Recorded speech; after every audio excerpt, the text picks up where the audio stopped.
most people call her by the name Princess Anumaat. She is the St. Croix and Virgin Island winner of the Speak Your Piece 2 spoken word competition.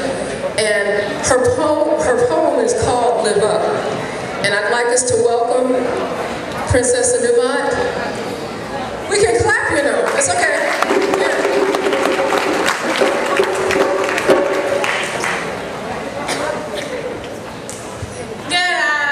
Everybody, how are you doing?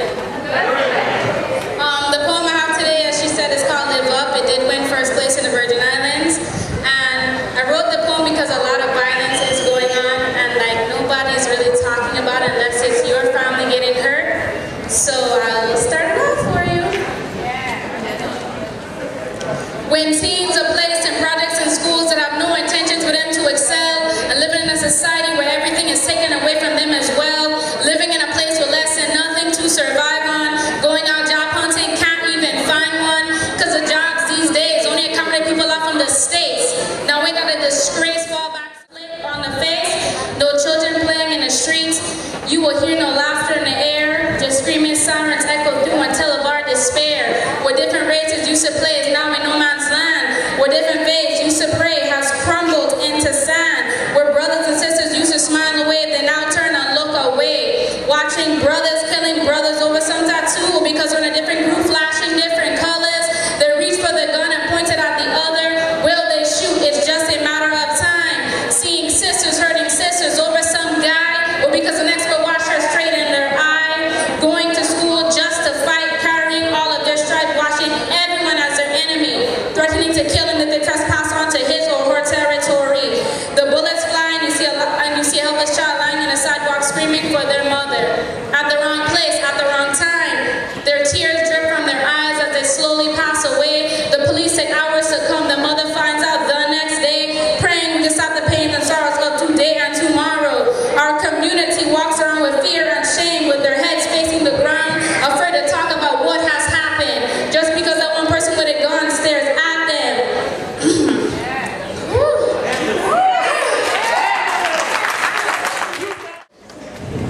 Just because that one person with a gun stares at them. Stop and think about the situation before you go any further. You're not only taking someone's life, you're also taking yours too. Life for murder.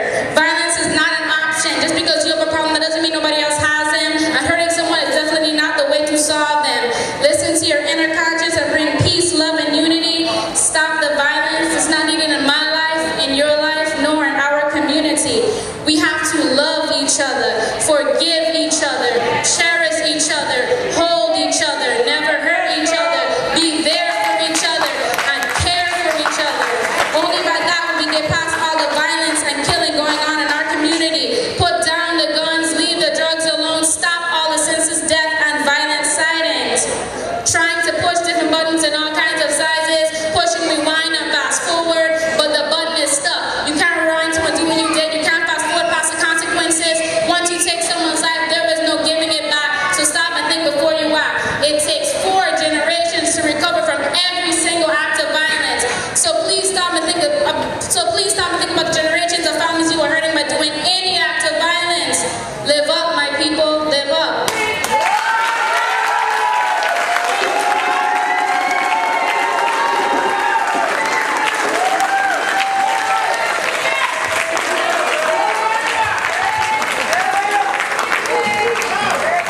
You know, you just feel